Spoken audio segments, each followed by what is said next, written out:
Hi, fourth grade. It was so nice seeing most of you yesterday. I'm going to start reading it's Tales of Fourth Grade Nothing by Judy Blume. Chapter 1, The Big Winner. I won dribble at Jimmy Fargo's birthday party. All the other guys got to take home goldfish in little plastic bags. I won him because I guessed there were 348 jelly beans in Mrs. Fargo's jar. Really, there were 423. She told us later. Still, my guess was closest. Peter Warner Hatcher is the big winner, Mrs. Fargo announced. At first I felt bad that I didn't get a goldfish too. Then Jimmy handed me a glass bowl. Inside there was some water and 3 rocks. A tiny green turtle was sleeping on the biggest rock. All the other guys looked at their goldfish. I knew what they were thinking. They wished they could have tiny green turtles too. I named mine Turtle Dribble while I was walking home from Jimmy's party. I live at 25 West 68th Street. It's an old apartment building, but I got one of the best elevators in New York City. There are mirrors all around. You can see yourself from every angle. There's a soft cushioned bench to sit on if you're too tired to stand. The elevator's operator's name is Henry Belvenheimer. He lets us call him Henry because Belvenheimer's very hard to say. Our apartment's on the 12th floor, but I don't have to tell Henry. He already knows. He knows everything in the building. He's that smart. He even knows I'm 9 and in 4th grade. I showed him dribble right away. I won him at a birthday party, I said. Henry smiled. Your mother's going to be surprised. Henry was right. My mother was really surprised. Her mouth opened when I said, just look what I won at Jimmy Fargo's birthday party. I held up my tiny green turtle. I've already named him Dribble. Isn't that a great name for a turtle? My mother made a face. I don't like the way he smells, she said. What do you mean? I asked. I put my nose right down close to him. I didn't smell anything but turtle. So Dribble smells like turtle, I thought. Well, he's supposed to. That's what he is. I am not going to take care of him either, my mother added. Of course you're not, I told her. He's my turtle. And I am the one who's going to take care of him. You're going to change his water and clean out his bowl and feed him and all of that, she asked. Yes, I said.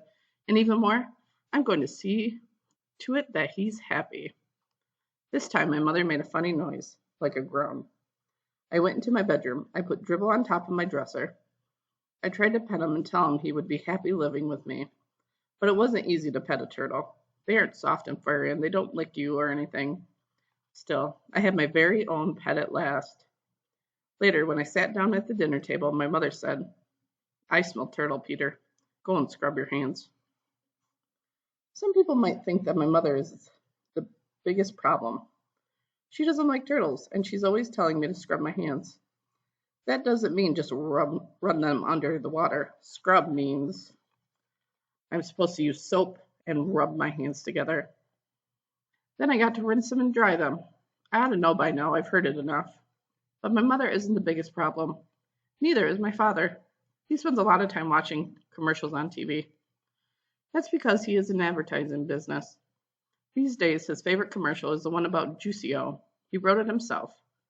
And the president of the Juicio company liked it so much, he sent my father a whole crate of Juicio for our family to drink. It tastes like a combination of oranges, pineapples, grapefruit, pears, and bananas. And if you want to know the truth, I'm getting pretty sick of drinking it. But Juicio isn't my biggest problem either. My biggest problem is my brother, Farley Drexel Hatcher. He's 2.5 years old. Everyone calls him Fudge. I feel sorry for him if he's going to grow up with a name like Fudge. But I don't say a word. It's none of my business. Fudge is always in my way. He messes up everything he sees. And when he gets mad, he throws himself flat on the floor and screams. And he kicks. And he bangs his fist. The only time I really like him is when he's sleeping. He sucks 4 fingers on his left hand and makes a slurping noise. When Fudge saw Dribble, he said, Ooh, see? And I said, that's my turtle, get it? Mine. You don't touch him. Fudge said, no touch. Then he laughed like crazy. You think he's going to stay away from the turtle? I don't know. Based on yesterday, I'm going to give you some more time to read Dear Mr. Henshaw. because I would rather you not all read it in a day. So I might give you next week too. So start reading it, but you don't have to cram it all into one day. We'll see you tomorrow.